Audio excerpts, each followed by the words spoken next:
Israel के प्रधानमंत्री Binyamin Netanyahu ने सेना पर किए गए ट्वीट के लिए माफी मांगी है, लेकिन उन्होंने आज तक हमास के हमले के लिए अपनी गलती नहीं मानी है। इसराइली प्रधानमंत्री बिन्यामिन नेतन्याहू ने देश की सेना और सुरक्षा प्रमुखों के लिए की गई अपनी टिप्पणी के लिए माफी मांगी है।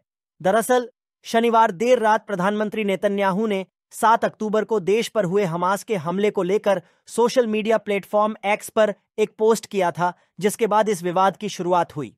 उनके इस ट्वीट के बाद इसराइल के नेताओं ने उनकी कड़ी आलोचना की थी।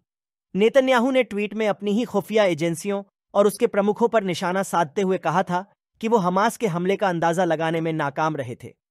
इसराइली प्रधानमंत्री ने लिखा था कि हमास के युद्ध के इरादों को लेकर प्रधानमंत्री नेतन्याहू को किसी भी समय और किसी भी स्तर पर चेताया नहीं गया था। इसराइली प्रधानमंत्री ने इस ट्वीट को डिलीट कर दिया है और अब उन्होंने नया ट्वीट करते हुए कहा है कि वो गलत थे।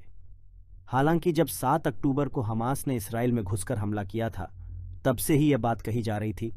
इसराइली इंटेलिजेंस की यह नाकामी है कि उसे इस हमले की भनक तक नहीं थी।